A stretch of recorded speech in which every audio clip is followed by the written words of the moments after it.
সংস্কার বা সংস্কারবিহীন নির্বাচন দেশকে এগিয়ে নিতে পারবে না, দুটোই একসাথে চলবে বললেন ডক্টর ইউনূস। নির্বাচন দিতে যত বেশি দেরি হবে দেশের রাজনৈতিক সমস্যা তত বাড়বে মন্তব্য মির্জা ফখরুলের। সচিবালয়ে অগ্নিকাণ্ডে গঠিত তদন্ত কমিটির কাজ শুরু, নাশকতা কিনা খতিয়ে দেখছে ফায়ার সার্ভিস। ঢাকা মাওয়া এক্সপ্রেসওয়ে টোল প্লাজায় বাস চাপায় 6 যাত্রী নিহত, পাবনায় মারা গেছে 3 কৃষি শ্রমিক।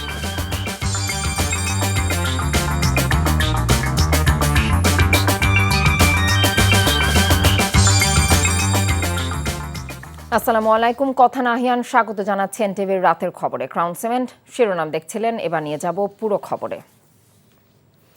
ঐক্যবিহীন সংস্কার এবং সংস্কারবিহীন নির্বাচন দেশকে এগিয়ে নিতে পারবে না বলে মন্তব্য করেছেন অন্তর্বর্তী সরকারের প্রধান উপদেষ্টা ডক্টর মোহাম্মদ ইউনূস। সকালে রাজধানীর কৃষিবিদ ইনস্টিটিউটে ফোরাম ফর বাংলাদেশ স্টাডিজ আয়োজিত জাতীয় সংলাপে কথা বলেন তিনি। গণঅভ্যুত্থানের পর পরাজিত শক্তির অব্যাহত চক্রান্ত দেশবাসীকে আরও ঐক্যবদ্ধ করেছে বলেও মন্তব্য করেন অন্তর্বর্তী সরকার প্রধান।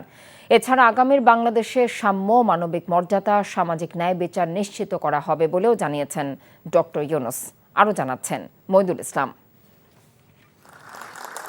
ঐক্য, সংস্কার ও নির্বাচন শীর্ষক সংলাপে ভার্চুয়ালি যোগ দিয়ে প্রধান উপদেষ্টা ডক্টর মোহাম্মদ ইউনূস বলেন, সংস্কার ও নির্বাচনের প্রস্তুতি একই সঙ্গে চলতে থাকবে। পাশাপাশি দেশের চলমান সংস্কার প্রক্রিয়ায় সবাইকে ঐক্যবদ্ধ রেখেই নির্বাচনের কথা বললেন প্রধান উপদেষ্টা। এই সংলাপে 3টি বিষয়কে বিশেষভাবে গুরুত্ব দিয়েছেন: ঐক্য, সংস্কার ও নির্বাচন। সংস্কার বিষয়ে আমাদের মধ্যে ঐকমত্য প্রয়োজন, এর কোনো বিকল্প নাই। এই 3 লক্ষ্যের কোনোটিকে ছাড়া কোনোটি সফল হতে পারবে না। ঐক্যবিহীন সংস্কার কিংবা সংস্কারবিহীন নির্বাচন বাংলাদেশকে এগিয়ে নিতে পারবে না। সংস্কার ও নির্বাচনের প্রস্তুতি একই সঙ্গে চলতে থাকবে। নির্বাচনের প্রস্তুতির কাজ মূলত নির্বাচন কমিশনের। নাগরিকদের নির্বাচনের তারিখ না পাওয়া পর্যন্ত এই প্রক্রিয়ায় সময় দিতে হয় না, কিন্তু সংস্কারের কাজে সকল নাগরিককে অংশগ্রহণ করতে হবে। সবগুলো সংস্কার কমিশনের সুপারিশের আলোকে সংস্কারের কাজ শেষ করে নির্বাচনের পথে যাবে সরকার, এমনটাও জানালেন ডক্টর মোহাম্মদ ইউনূস। প্রত্যেক সংস্কার কমিশনের দায়িত্ব হলো প্রধান বিকল্পগুলি চিহ্নিত করে তার মধ্যে থেকে একটি বিকল্পকে জাতির জন্য সুপারিশ করা। যার যার ক্ষেত্রে সংস্কারের মাধ্যমে ভবিষ্যৎ কিভাবে রচিত হবে তা বিভিন্ন পক্ষের মতামত নিয়ে সুপারিশমালা তৈরি করে দেওয়া, নাগরিকের পক্ষে মতামত স্থির করা সহজ করে দেওয়া। তবে কমিশনের প্রতিবেদনে সুপারিশ করলেই আপনাকে তা মেনে নিতে হবে এমন কোনো কথা নেই। এই জন্য সর্বশেষ পর্যায়ে জাতীয় ঐকমত্য গঠন কমিশন গঠন করা হয়েছে। ফ্যাসিবাদী শক্তি অতীতে আদর্শভিত্তিক সব ধরনের লক্ষ্যকে বিচ্যুত করে দেশকে গভীর অন্ধকারে নিয়ে গিয়েছিল উল্লেখ করে ডক্টর মোহাম্মদ ইউনূস বলেন, ছাত্র জনতার গণ অভ্যুত্থানে হত্যাকাণ্ডের নিষ্ঠুরতাকে অবশ্যই বিচারের মুখোমুখি করতে হবে। ছাত্র জনতা অটুট সাহসে শিশু হত্যাকারী ও পৈশাচিক ঘাতকদের মোকাবেলা করেছে। মানবতার বিরুদ্ধে এমন নিষ্ঠুরতাকে অবশ্যই বিচারের মুখোমুখি করতে হবে। গুম খুন থেকে জুলাই গণহত্যার বিচারের চ্যালেঞ্জের বিষয়টি আপনারা আপনাদের সংলাপের অন্তর্ভুক্ত করেছেন, এতে আমি আশ্বস্ত হয়েছি। গণ অভ্যুত্থানে বিরুদ্ধ শক্তি দেশের চলমান ঐক্যবদ্ধ শক্তির মধ্যে ভাঙন সৃষ্টি করার ক্রমাগত চেষ্টা চালাতে থাকলেও ঐক্য আরও মজবুত হচ্ছে বলেও জানান প্রধান উপদেষ্টা ডক্টর মোহাম্মদ ইউনূস। মইদুল ইসলাম, এনটিভি নিউজ, ঢাকা।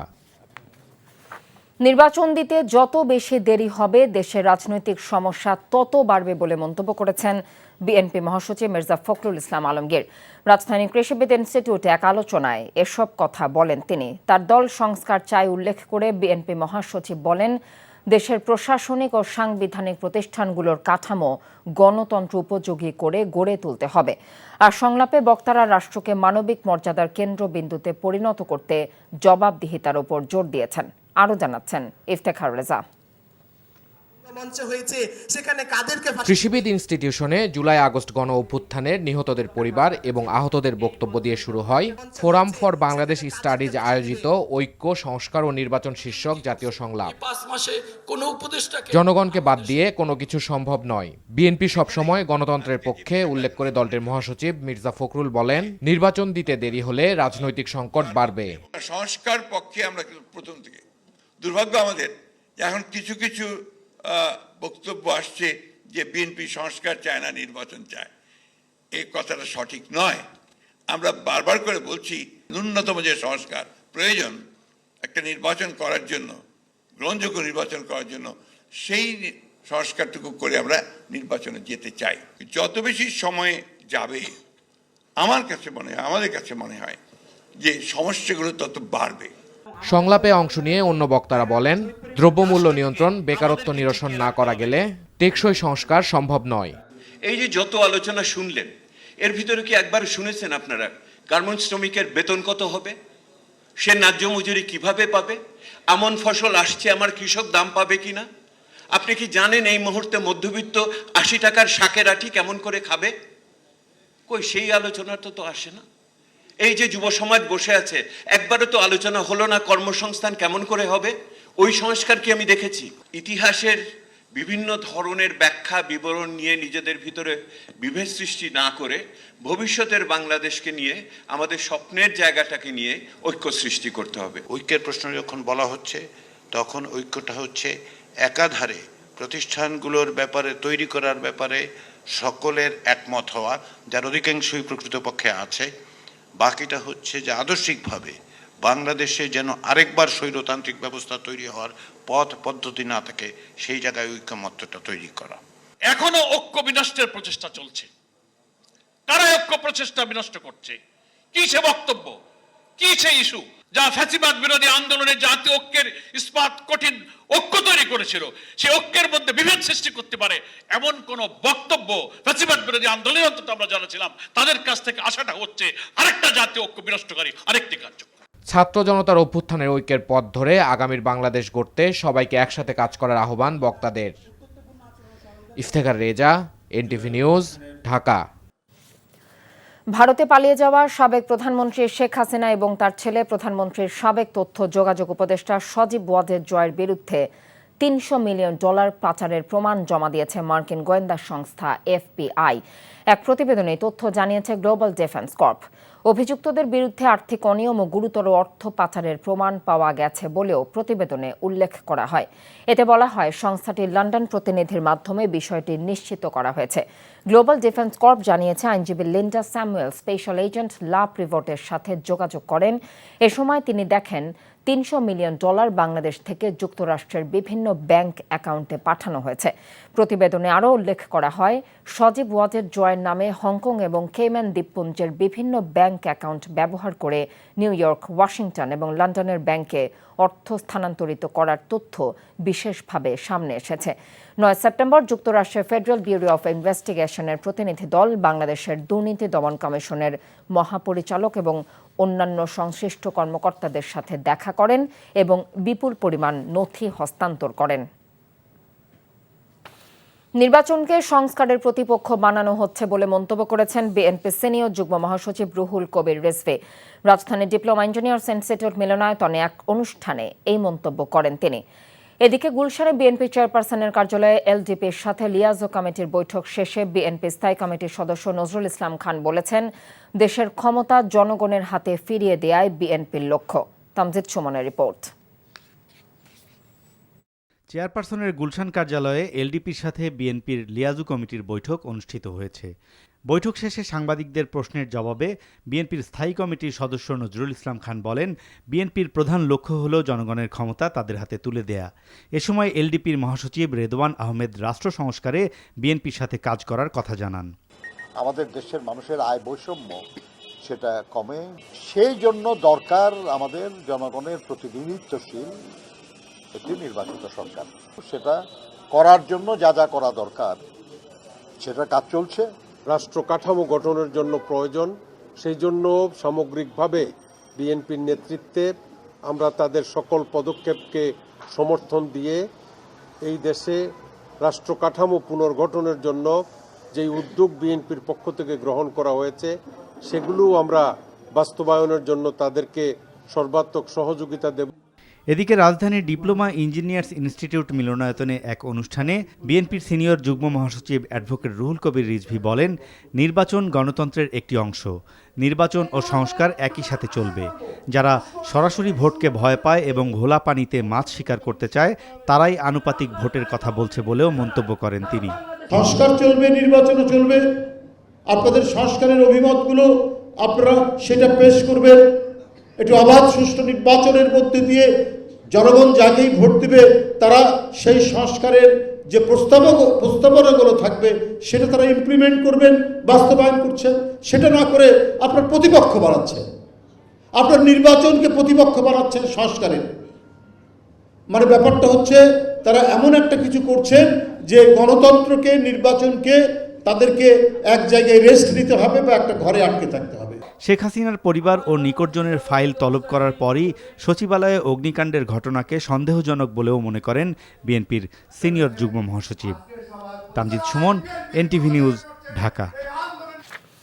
জামায়াতে ইসলামী আমির ডক্টর শফিকুর রহমান বলেছেন, অর্থনীতির চাকাকে আরও গতিশীল করতে অন্তর্বর্তী সরকারকে আরও বেশি দায়িত্বশীল ভূমিকা পালন করতে হবে। যশোর ঈদগাহ ময়দানে জেলা জামায়াতের কর্মী সভায় এসব কথা বলেন তিনি। পতিত আওয়ামী লীগ সরকারের সমালোচনা করে জামায়াত আমির বলেন, দেশকে উন্নয়নের মহাসড়কে ওঠানোর গল্প করেছিল তারা, অথচ এখন চারদিকে হাহাকার, সমস্ত ব্যাংক ফোকলা করে বিদেশে পাচার করে দিয়েছে তারা। নিত্যপণ্যের অগ্নিমূল্য সিন্ডিকেট ভাঙতে না পারায় অন্তর্বর্তী সরকারের সমালোচনা করেন ডক্টর শফিকুর রহমান। বলেন, ক্ষেত্র বিশেষে সিন্ডিকেটের হাত বদল হয়েছে, দেশ এখনও চাঁদাবাজ মুক্ত, দখলদার মুক্ত, জুলুম মুক্ত হয়নি বলেও মন্তব্য করেছেন তিনি। ঐক্যবদ্ধ নাগরিক সমাজই একটা ঐক্যবদ্ধ দেশ করবে ইনশাআল্লাহ। মুক্তিযুদ্ধের পক্ষে বিপক্ষে আর কত চেতনার বড়ি বিক্রি করবেন আপনারা? অনেক করেছেন।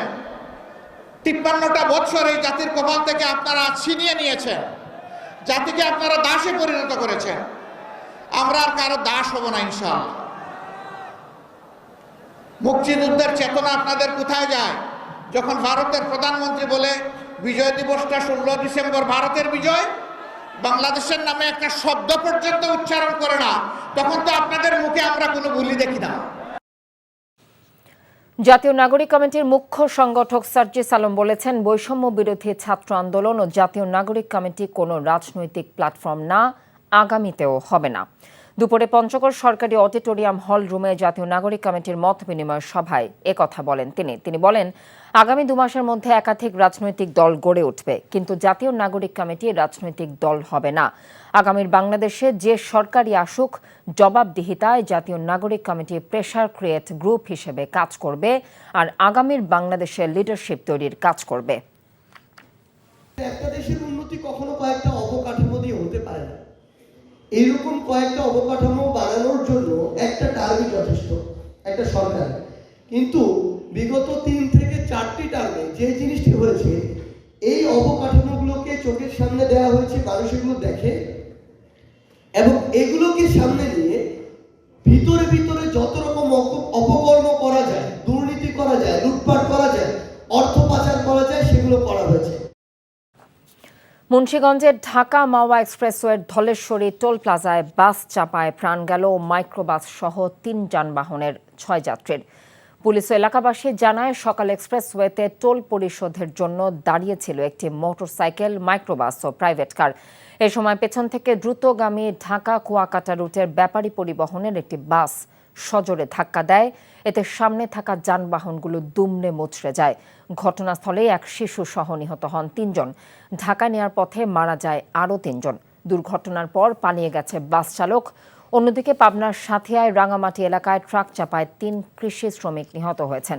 আহত হয়েছেন আরও 5 জন।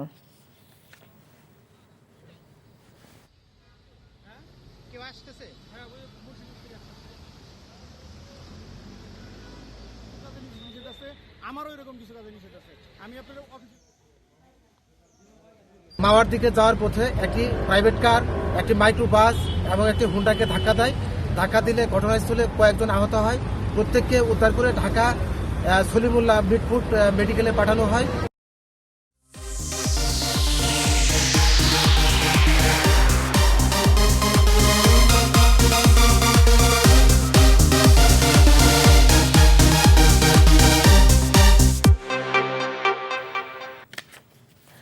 গুমের শিকার হয়ে গোপন টর্চার সেল থেকে মুক্তির বছর 2024 সাল। 5 অগস্টের পর উন্মোচিত হয় আয়না ঘরের চরম অমানবিকতার নানান ঘটনা। আইন শৃঙ্খলা বাহিনীর হাতে গুম অনুসন্ধানে তদন্ত কমিশন গঠন করেছে অন্তর্বর্তী সরকার। যেখানে প্রায় ১৭০০ অভিযোগ জমা পড়েছে। শেখ হাসিনার নাম এসেছে গুমের নির্দেশদাতা হিসেবে। আন্তর্জাতিক অপরাধ ট্রাইব্যুনালে অভিযোগ করেছেন ভুক্তভোগীরা। ১৪ বছর পর আন্তর্জাতিক গুম প্রতিরোধ সনদে সই করেছে বাংলাদেশ। ১৫ বছরের গুমের ভয়ঙ্কর সংস্কৃতি এবং তা থেকে বের হওয়ার প্রক্রিয়ার কথা জানাচ্ছেন মোকসিমুল হাসান। ঘটনাবহুল ২০২৪-এর সবচেয়ে বড় অর্জনের একটি হচ্ছে গত ১৫ বছর বিভিন্ন সময় নিখোঁজ ব্যক্তিদের ৫ আগস্টের পর মৃত্যুকূপ থেকে একে একে ফিরে আসা। ছোট্ট বদ্ধ প্রকোষ্ঠে শত সহস্র দিন সূর্যের আলো না দেখা মানুষগুলোর খোলা আকাশের নিচে মুক্ত বাতাসে নিঃশ্বাস নিতে পারা। আপনজনকে খুঁজে না পাওয়ার শোকে শুকিয়েছে যাদের চোখের জল, তাদের কাছে প্রিয়জনকে ফিরে পাওয়ার চেয়ে বড় প্রাপ্তি কি হতে পারে? আমার বিশ্বাস ছিল যে আমার মৃত্যু এখানে হবে, আর যদি এই স্বৈরাচার সরকার থাকতে না পারে হয়তো যাওয়ার আগে আমাদেরকে হত্যা করে রেখে দিয়ে যাবে। সবচেয়ে কষ্ট লাগতো সন্তানদের জন্য, যে আমি যদি জানতাম যে আমার সাথে এই আচরণ করবে একটু আলাদা করে দিয়ে আসতাম। ফ্যাসিজমের পতন না হলে, হাসিনার রেজিমটা যদি শেষ না হলে, পতন না হলে আমার মুক্তি পাওয়া সম্ভব হতো না। ছাত্র জনতার গণ অভ্যুত্থানের ফলে মুক্তি মিলেছে আয়নাঘরের বন্দীদের অনেকের। এখনও নিখোঁজ আরও প্রায় কয়েকশো মানুষ, আর যারা বেঁচে ফিরেছেন তাদের বর্ণনায় উঠে এসেছে গোপন টর্চার সেলের চরম মানবেতর জীবনের গল্প। 5 ফিট বাই 10 ফিটের মতো হবে একটা কুঠুরিতে বন্দি করে রাখে প্রায় 61 দিন। প্রতি মুহূর্তে আমি মৃত্যুর জন্য প্রহর গুনছিলাম। আয়নাঘর তো মানে এটা মনে একটা জীবন্ত কবরস্থান। এত ভয়াবহ যে এটি আসলে আমরা যা শুনেছি, যা বুঝেছি তার চেয়েও ভয়ঙ্কর। যারা তখন সরকার ছিলেন তাদের সিদ্ধান্তের বাইরে এটা হওয়ার কোনো সুযোগ নেই। এমন প্রেক্ষিতে অন্তর্বর্তী সরকার গঠনের প্রথম মাসেই আন্তর্জাতিক গুম প্রতিরোধ সনদে সই করে বাংলাদেশ। 14 বছর যে সনদে স্বাক্ষর করেনি ক্ষমতাচ্যুত আওয়ামী লীগ সরকার। দায়িত্ব নেওয়ার পরপরই রাষ্ট্রীয় বাহিনী কর্তৃক গুমের ঘটনার তদন্তে কমিশন গঠন করে ইউনূস সরকার। প্রায় 3.5 মাস তদন্তের পর প্রধান উপদেষ্টার কাছে প্রতিবেদন জমা দেয় কমিশন। গুমের ঘটনার নির্দেশদাতা হিসেবে সাবেক প্রধানমন্ত্রী শেখ হাসিনা, তার প্রতিরক্ষা উপদেষ্টা তারেক আহমেদ সিদ্দিক, সাবেক সেনা কর্মকর্তা জিয়াউল আহসান, পুলিশ কর্মকর্তা মনিরুল ইসলাম এবং হারুনুর রশিদের সম্পৃক্ততার কথা উল্লেখ করা হয়। গুম এবং বিচার বহির্ভূত হত্যার সবচেয়ে বেশি অভিযোগে র্যাব বিলুপ্তির সুপারিশ করা হয়। এই ঘটনার সাথে বাংলাদেশের বেশ কয়েকটি গোয়েন্দা সংস্থা, বেশ কয়েকটি বাহিনী জড়িত। খুব স্পষ্টভাবে যদি বলতে হয় তাহলে বলতে হবে rapid action battalion RAB, detective branch DB, DGFI সহ বেশ কিছু সংস্থা। প্রধানমন্ত্রী থেকে শুরু করে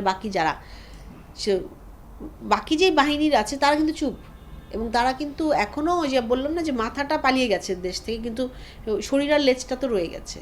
তো শরীর আর লেজটা যে রয়ে গেছে তারাই কিন্তু এখনো পর্যন্ত আমাদেরকে ওই জায়গাটাতেই পর্যন্ত পৌঁছে দিচ্ছে না যে বিচারিক জায়গায় যাব। একই অভিযোগে পুলিশ সংস্কার কমিশনের কাছে 5 দফা সুপারিশের মধ্যে র্যাব বিলুপ্তির দাবি জানিয়েছে বিএনপিও। অপহরণ এই ধরনের এমন বাস্তবতায় সংবাদ সম্মেলনে র্যাব সদস্যদের হাতে নির্যাতিত এবং ক্ষতিগ্রস্ত পরিবারের কাছে ক্ষমা চান সংস্থাটির বর্তমান মহাপরিচালক। তাদের পরিবারের কাছে আমরা দুঃখ প্রকাশ করি এবং ক্ষমা প্রার্থনা করি। গুমের শিকার ব্যক্তিদের পরিবারের প্ল্যাটফর্ম মায়ের ডাক স্বজনদের ফিরে পেতে এবং বিচারের দাবিতে গত কয়েক বছর ধরে রাজপথে সোচ্চার। এবার আন্তর্জাতিক মানবাধিকার দিবসে রাজধানীর সোহরাওয়ার্দী উদ্যানে গুমের শিকার ভুক্তভোগীদের নিয়ে গণজমায়েত করে সংগঠনটি। একটাই আমাদের দাবি ছিল, যেটা হচ্ছে আমার স্বজনদেরকে, আমার ভাইদের যাদেরকে গুম করা হয়েছে ফেরত দেখ। 5ই আগস্টের পরবর্তী যে অবস্থাটা, যাদের এগেইনস্টে অ্যালিগেশন সবারকে বিচারের আওতায় আনতে হবে, এবং এই যে সিক্রেট ডিটেনশন সেলের মতো যেই ব্যবস্থাগুলো করে রাখা হয়েছে এই সমস্ত মেকানিজম বন্ধ করে ফেলতে হবে। 5 আগস্ট রাজনৈতিক পট পরিবর্তনের পর আন্তর্জাতিক অপরাধ ট্রাইব্যুনালে অভিযোগ করেছেন বিচার প্রত্যাশী গুমের শিকার অনেক ভুক্তভোগী এবং পরিবার। এসব অভিযোগের তদন্ত শেষে শুরু হবে বিচার প্রক্রিয়া। বিরোধী মত দমন করে ক্ষমতায় টিকে থাকতে রাষ্ট্রীয় বাহিনী ব্যবহার করে মানুষ গুমের মতো যে ভয়ঙ্কর সংস্কৃতি গড়ে উঠেছিল দেশে, তা বন্ধ হোক চিরতরে, এমন দাবির পাশাপাশি নাগরিক প্রত্যাশা আর কোনো অপমৃত্যু কিংবা বিচার বহির্ভূত হত্যাকাণ্ড নয়। শুধু 2025 সাল নয়, আগামীর বাংলাদেশ হোক সবার জন্য সবখানে সব সময় নিরাপদ। Muksimul Ahsan, NTV news, Dhaka. মাদারীপুরের কালকিনিতে আধিপত্য বিস্তার নিয়ে দুপক্ষের সংঘর্ষে হাত বোমার আঘাতে ইউপির সদস্য ও তার ছেলে সহ ৩ জন নিহত হয়েছেন। আহত ১৫ জনকে হাসপাতালে ভর্তি করা হয়েছে। বাঁশগাড়ি ইউনিয়নের মধ্যের চর এলাকায় এই সংঘর্ষ হয়। নিহতরা হলেন ইউপির সদস্য আক্তার শিকদার, তার ছেলে মারুফ শিকদার এবং তাদের এক সমর্থক। আক্তার বাঁশগাড়ি ইউনিয়নের ৮ নম্বর ওয়ার্ডের সদস্য এবং ওয়ার্ড আওয়ামী লীগের জ্যেষ্ঠ সহ সভাপতি ছিলেন। পুলিশ ও স্থানীয়রা জানিয়েছেন, এলাকায় ফকির ও শিকদার বংশের মধ্যে আধিপত্য বিস্তার নিয়ে বিরোধ চলছিল। ৫ অগস্ট সরকার পতনের পর এলাকা ছাড়েন আক্তার। ভোররাতে তিনি লোকজন নিয়ে এলাকায় প্রবেশ করলে জলিল ফকিরের লোকজনের সঙ্গে সংঘর্ষ হয়। এ সময় কয়েকটি হাত বোমার বিস্ফোরণ ঘটে। বোমার আঘাতে ঘটনাস্থলে নিহত হন আক্তার। পরে হাসপাতালে মারা যান তার ছেলের সহ আরও ২ জন। খবর পেয়ে ঘটনাস্থলে উপস্থিত হয়ে পরিস্থিতি নিয়ন্ত্রণে আনে আইন শৃঙ্খলা বাহিনী। আমাদের অতিরিক্ত পুলিশ মোতায়েন রয়েছে, আমাদের র্যাব আছে আমাদের এখানে, এবং সেনাবাহিনীর 4টি টহল পার্টি মোতায়েন রয়েছে এলাকায়। তো এই ঘটনার সাথে যে বা যারা সংশ্লিষ্ট, আমরা খুব দ্রুততার সাথে তাদেরকে আইনের আওতায় আনার জন্য সর্বোচ্চ চেষ্টা করব। চাঁদপুরে কার্গো জাহাজে 7 খুনে দ্রুত বিচার এবং নিহতদের পরিবারকে 20 লাখ টাকা করে ক্ষতিপূরণ দেওয়ার দাবিতে সারা দেশে অনির্দিষ্টকালের জন্য কর্মবিরতি পালন করছেন নৌযান শ্রমিকরা। নারায়ণগঞ্জের শীতলক্ষা নদীর তীরে জাহাজ নোঙর করে কর্মবিরতি পালন করে শ্রমিকরা। এছাড়া নিতাইগঞ্জে মানববন্ধন ও বিক্ষোভ কর্মসূচি পালন করেছে বাংলাদেশ জাহাজি শ্রমিক ফেডারেশনের নেতাকর্মীরা। নৌযান শ্রমিকদের লাগাতার কর্মবিরতিতে মোংলা বন্দরে অবস্থানরত 13টি বাণিজ্যিক জাহাজ থেকে পণ্য খালাস ব্যাহত হচ্ছে। নৌযান শ্রমিকদের কর্মবিরতির ফলে স্থবির হয়ে পড়েছে সিরাজগঞ্জের শাহজাদপুরে স্থাপিত উত্তরাঞ্চলের একমাত্র বাঘাবাড়ি নৌবন্দর। এই বন্দর দিয়ে উত্তরাঞ্চলের 16 জেলায় জ্বালানি তেল, সার সহ বিভিন্ন পণ্য সরবরাহ হয়ে থাকে। এছাড়া বরিশাল, মুন্সিগঞ্জেও কর্মবিরতি পালন করছে শ্রমিকরা। বাংলাদেশ নৌযান শ্রমিক ফেডারেশনের কেন্দ্রীয় সভাপতি শাহ আলম ও সাধারণ সম্পাদক চৌধুরী আশিকুল আলম এর যৌথ বিবৃতিতে বলেন, দাবি আদায় না হওয়া পর্যন্ত এর কর্মবিরতি অব্যাহত থাকবে। তবে যাত্রী সাধারণের দুর্ভোগের বিষয় বিবেচনা করে আপাতত সব ধরনের যাত্রীবাহী নৌযান কর্মবিরতির আওতামুক্ত থাকবে। শ্রমিক নিয়োগে অস্থায়ী প্রথা এবং আউটসোর্সিং প্রথা বাতিলের জন্য সুপারিশ করবে শ্রম সংস্কার কমিশন। সকালে চট্টগ্রামে সার্কিট হাউসে ট্রেড ইউনিয়ন নেতৃবৃন্দের সাথে মত বিনিময় সভায় কমিশনের প্রধান সৈয়দ সুলতান উদ্দিন আহমেদ একথা বলেন। শ্রম আইন সংশোধন, শ্রম আদালতকে কার্যকর করার পাশাপাশি শ্রম ঘন এলাকায় শ্রম আদালত প্রতিষ্ঠা, জুলাই বিপ্লবে আহত ও পঙ্গুত্ব বরণকারী শ্রমিকদের রাষ্ট্রীয়ভাবে ক্ষতিপূরণ দেয়া, শিল্প ও বাণিজ্যিক প্রতিষ্ঠানে শ্রমিকদের লভ্যাংশ প্রদান, জাহাজ ভাঙা শিল্পের শ্রমিকদের প্রশিক্ষণের ব্যবস্থা সহ রেশনিং ব্যবস্থা নিশ্চিত করার দাবি জানিয়েছেন তারা। সভায় শ্রমিক নেতারা তাদের লিখিত সুপারিশ কমিশনের কাছে জমা দেন। জুলাই বিপ্লবে ছাত্রদের পর শ্রমিকরাই সবচেয়ে বেশি প্রাণ বিসর্জন দিয়েছেন, অথচ অন্তর্বর্তীকালীন সরকারে শ্রমিকদের কোনো প্রতিনিধি নেই। তাই গণঅভ্যুত্থানের ফসল শ্রমিকরা ঘরে তুলতে পারেনি বলে অভিযোগ করেছেন শ্রমিক নেতারা। বিকেলে আশুলিয়া শ্রীপুরে বাংলাদেশের বিপ্লবী ওয়ার্কার্স পার্টির সম্মেলনে এই কথা বলেন তারা। ঢাকা জেলা শিল্পাঞ্চল কমিটি আয়োজিত এই সম্মেলনে প্রধান অতিথি ছিলেন বাংলাদেশের বিপ্লবী ওয়ার্কার্স পার্টির সাধারণ সম্পাদক সাইফুল ইসলাম। ঢাকা জেলা শিল্পাঞ্চল কমিটির সভাপতি অরবিন্দ ব্যাপারী বিন্দুর সভাপতিত্বে অনুষ্ঠানে বিশেষ অতিথি ছিলেন সংগঠনের রাজনৈতিক পরিষদের কেন্দ্রীয় সদস্য বন্নি শিখা জামালি, আকবর খান, মীর মোফাজ্জল হোসেন মোস্তাক। 31 দফা বাস্তবায়ন উপলক্ষে নারায়ণগঞ্জের ভুলতা গাউসিয়া এলাকায় মিছিল শেষে সমাবেশ করেছে জেলা স্বেচ্ছাসেবক দল। বিকেলে ভুলতা স্কুল অ্যান্ড কলেজ মাঠে জেলা স্বেচ্ছাসেবক দল আয়োজিত সমাবেশে বিএনপির জাতীয় নির্বাহী কমিটির সদস্য, জেলা বিএনপির সাবেক সভাপতি কাজী মনিরুজ্জামান মনির বলেন, দেশের স্বাধীনতা, গণতন্ত্র সবকিছুই বিপন্ন করেছে স্বৈরাচার শেখ হাসিনা। দেশের জনগণ তাকে বিদায় করলেও দেশকে নিয়ে ষড়যন্ত্র অব্যাহত রয়েছে। রাষ্ট্র বিনির্মাণে বিএনপির ভারপ্রাপ্ত চেয়ারম্যান তারেক রহমান ঘোষিত 31 দফা বাস্তবায়নের লক্ষ্যে ফরিদপুরেও আলোচনা সভা অনুষ্ঠিত হয়েছে। বিকেলে সদর উপজেলার মাকচর ইউনিয়নের চণ্ডীপুরে হরিসভার মাঠে এ সভায় প্রধান অতিথি ছিলেন যুবদলের কেন্দ্রীয় কমিটির সাবেক সহসভাপতি মাহবুবুল হাসান ভুইয়া পিঙ্কু। এ সময় তিনি বলেন, ফ্যাসিস্ট শেখ হাসিনা দেশ ছেড়ে পালিয়ে যাবার পরে তার দোসররা দেশের অস্তিত্বের ওপর একের পর এক আঘাত করে চলেছে। বাংলাদেশ এখন এক নতুন চ্যালেঞ্জের সম্মুখীন। এই পরিস্থিতিতে তারেক রহমান ঘোষিত 31 দফা বাস্তবায়নের মাধ্যমে রাষ্ট্র বিনির্মাণের কোনো বিকল্প নেই। উৎসবমুখর আয়োজনে অনুষ্ঠিত হল মাতৃভাষা বাংলা নিয়ে জনপ্রিয় TV reality show Ispahani Mirzapur বাংলাবিদের 6ষ্ঠ বর্ষে সিলেট বিভাগের বাছাই পর্ব। সকালে সরকারি অগ্রগামী বালিকা উচ্চ বিদ্যালয় ও কলেজে বাছাই পর্বের প্রতিযোগিতায় অংশ নেয় সহস্রাধিক শিক্ষার্থী। 6ষ্ঠ থেকে 10ম শ্রেণীর শিক্ষার্থীদের নিয়ে এই আয়োজনে প্রতিযোগীদের উচ্চারণ, বানান ও ব্যাকরণের সুষ্ঠু প্রয়োগের ক্ষমতা যাচাই বাছাই করে সেরা 5 জনকে নির্বাচিত করা হয় ঢাকার মূল পর্বের জন্য। এছাড়া অংশগ্রহণকারী শিক্ষার্থীদের মধ্যে সুন্দর হাতের লেখা প্রতিযোগিতায় প্রথম, দ্বিতীয় ও তৃতীয় স্থান বিজয়ীকে দেয়া হয় আর্থিক পুরস্কার এবং সনদপত্র। এ সময় ইস্পাহানি টি লিমিটেডের বিপণন বিভাগের উপমহাব্যবস্থাপক HM ফজলে রাব্বি উপস্থিত ছিলেন।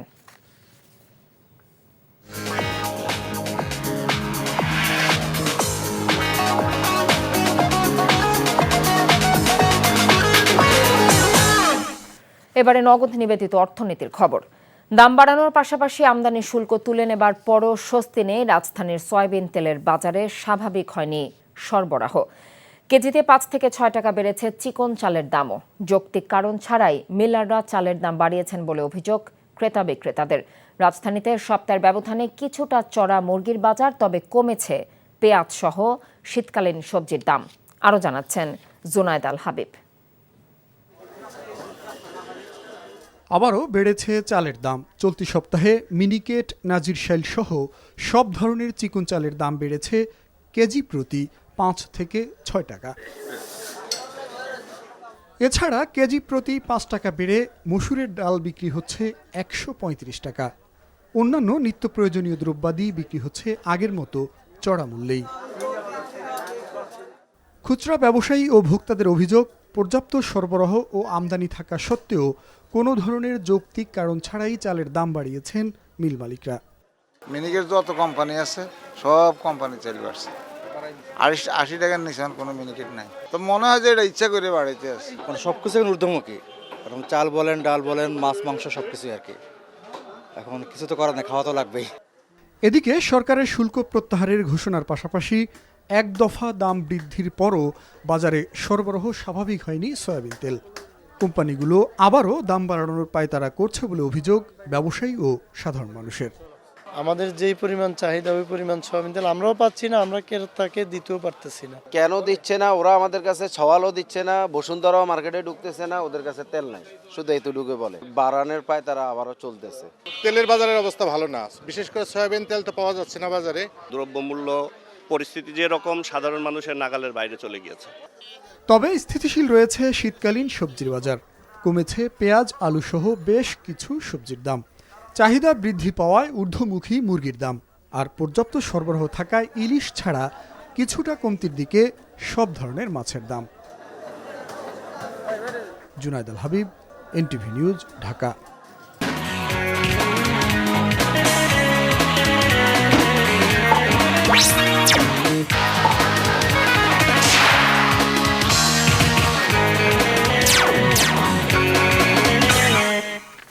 এবার ইস্পাহানি প্রিমিয়ামটি খেলার খবর। পরিচালক শূন্যতা পূরণে নির্বাচন নয়, ফারুক আহমেদের নেতৃত্বাধীন বাংলাদেশ ক্রিকেট বোর্ডের চিন্তায় অন্য কিছু। ইতিমধ্যে এনটিভির কাছে এসে পৌঁছেছে কমিটির পুনর্মূল্যায়ন খসড়া, যেখানে বিসিবির কোনো ধরনের কার্যক্রমে সরাসরি অংশ নেননি এমন কিছু মুখ আছে। বিসিবির সাবেক যুগ্ম সম্পাদক রফিকুল ইসলাম বাবু প্রস্তাবিত এই খসড়াকে উদ্ভট বলে বর্ণনা করেছেন। রোববারই ঘোষিত হতে পারে পূর্ণাঙ্গ সাব কমিটিগুলো। নিলয় মজুমদারের রিপোর্ট। অন্তর্বর্তীকালীন সরকার দায়িত্ব নেওয়ার পর বিসিবিতে যে পরিবর্তনের ঢেউ লেগেছিল তাতে ঝরে পড়েন নাজমুল হাসান পাপন সহ অনেক প্রভাবশালী পরিচালক। তাদের শূন্য পদগুলো গত কয়েক মাস ধরে শ্লথ করে দিয়েছে বিসিবির কার্যক্রম। সমালোচনা আছে এক ফারুক আহমেদ নিজে অনেক কিছু করতে গিয়ে এ সংকট। ধারণা করা হচ্ছিল শূন্য পদগুলোতে নির্বাচন দিতে জাতীয় ক্রীড়া পরিষদকে জানাবেন বোর্ড প্রধান। তবে সাময়িক সমাধান হিসাবে 9 পরিচালকের এই বোর্ড কাউন্সিলরদের দিয়ে সাব কমিটিগুলো পূর্ণ করার চেষ্টা করছে। যে খসড়া তালিকা তৈরি করা হয়েছে সেখানে ক্রিকেট পরিচালনা বিভাগের প্রধান হিসেবে রাখা হয়েছে নাজমুল আবেদিন ফাহিমকে। তাকে প্রধান করা হয়েছে নারী কমিটিরও। পরিবর্তিত সময়ে যে ধরনের ক্রীড়া সংগঠকরা আসা উচিত ছিল এখানে সবার প্রতিফলন আমরা দেখতে পাইনি। সুতরাং যে কমিটিগুলি করা হয়েছে এটা এটা আংশিক কমিটি। আমি আশা করছি এটা পূর্ণাঙ্গ কমিটি করার ক্ষেত্রে প্রকৃত ক্রীড়া সংগঠকদেরকে এবং ক্রিকেট সংগঠকদেরই এখানে প্রাধান্য দেওয়া হবে। কিন্তু ফাইন্যান্স কমিটিতে আমজাদ হোসেন কোন হিসেবে অন্তর্ভুক্ত হয়েছেন সেটি পরিষ্কার নয়। যে তৃতীয় বিভাগ ক্লাবের কাউন্সিল হিসেবে তাকে রাখা হয়েছে সে ক্লাব থেকে আমজাদ সম্পর্কে কিছু জানে না বলে জানানো হয়েছে। টুর্নামেন্ট কমিটির চেয়ারম্যান হিসেবে রাখা হয়েছে শফিউল স্বপনকে, যার পাবনায় নিজস্ব লিগই হয় না বহু বছর ধরে। আগের বোর্ডের ধারাবাহিকতায় আকরাম খানকে রাখা হয়েছে ফ্যাসিলিটিস বিভাগে। মার্কেটিংয়ের দায়িত্বে আছেন বোর্ড সভাপতি ফারুক আহমেদ নিজেই। এই বিভাগেই কাউন্সিলর না হয়েও সদস্য করা হয়েছে একটি বিজ্ঞাপনী সংস্থার প্রধান রিজওয়ান বিন ফারুককে। তারা কোনো না কোনোভাবে এখন হঠাৎ করে কাউন্সিলর হয়েছে আমার ধারণা, আদারওয়াইজ তারা এই কমিটিতে আসতে পারতো না হয়তো সেটা। কিন্তু তারা প্রকৃত ক্রীড়া সংগঠক নাকি সেটা আমাদের দেখার বিবেচ্য বিষয়। আমরা চাই প্রকৃত ক্রীড়া সংগঠক এবং যারা অনেক কাউন্সিলর আছে তারা এবং ভালো ভালো কিছু খেলোয়াড়ও বাদ গেছে এখানে, তাদের আসা উচিত এখানে ক্রিকেটকে এগিয়ে নেওয়ার জন্য। অথচ খসড়ায় দেখা মেলেনি মিডিয়া বিভাগের কোনো প্রধানের। নীলা মজুমদার, এনটিভি নিউজ, ঢাকা। সিলেটে জিয়া ক্রিকেট টুর্নামেন্টের খেলা শুরু হয়েছে। অন্যদিকে বগুড়ার উদ্বোধন হয়েছে আরাফাত রহমান কোকো স্মৃতি ফুটবল টুর্নামেন্ট। সিলেট বিভাগের 4 জেলার ক্রিকেটারদের নিয়ে গড়া লাল দল সিলেট জাতীয় দলের সাবেক ক্রিকেটার অলোক কাপালি আর সবুজ দল সিলেটের নেতৃত্বে জাতীয় দলের ক্রিকেটার মুবিন আহমেদ। দুপুরে উদ্বোধনী অনুষ্ঠানে সভাপতিত্ব করেন বাংলাদেশ ক্রিকেট বোর্ডের সাবেক পরিচালক আব্দুল কাইয়ুম চৌধুরী। উপস্থিত ছিলেন বিএনপি জাতীয় নির্বাহী কমিটির সহ সাংগঠনিক সম্পাদক মিফতা সিদ্দিকী। অন্যদিকে বগুড়া সদর উপজেলার গোকুল ইউনিয়নে খেলাঘর যুব সংঘের আয়োজনে আরাফাত রহমান কোকো স্মৃতি ফুটবল টুর্নামেন্ট উদ্বোধন করা হয়েছে। এ সময় প্রধান অতিথি ছিলেন বিএনপি চেয়ারপারসনের উপদেষ্টা হেলালুজ্জামান তালুকদার লালু। এরই সাথে শেষ করছে এনটিভির রাতের খবর। তবে যাবার আগে ক্রাউন সিমেন্ট শিরোনামগুলো জানিয়ে দিচ্ছে আরও একবার। ঐক্যবিহীন সংস্কার বা সংস্কারবিহীন নির্বাচন দেশকে এগিয়ে নিতে পারবে না, দুটোই একসাথে চলবে বললেন ডক্টর ইউনূস। নির্বাচন দিতে যত বেশি দেরি হবে দেশের রাজনৈতিক সমস্যা তত বাড়বে মন্তব্য মির্জা ফখরুলের। সচিবালয় অগ্নিকাণ্ডে গঠিত তদন্ত কমিটির কাজ শুরু, নাশকতা কিনা খতিয়ে দেখছে ফায়ার সার্ভিস। ঢাকা মাওয়া এক্সপ্রেসওয়ে টোল প্লাজায় বাস চাপায় 6 যাত্রী নিহত, পাবনায় মারা গেছে 3 কৃষি শ্রমিক। এই ছিল এনটিভির রাতের খবরে। এই খবরের ভিডিও সহ আপডেট জানতে ভিজিট করুন এনটিভি অনলাইন www.ntvbd.com। এছাড়াও এনটিভির জনপ্রিয় সব অনুষ্ঠান ও খবরের আপডেট জানতে ভিজিট করুন আমাদের ইউটিউব এবং ভেরিফাইড ফেসবুক পেজ। রাত 1টায় মধ্যরাতের খবর দেখার আমন্ত্রণ রইল। এতক্ষণ সাথে থাকার জন্য ধন্যবাদ সবাইকে।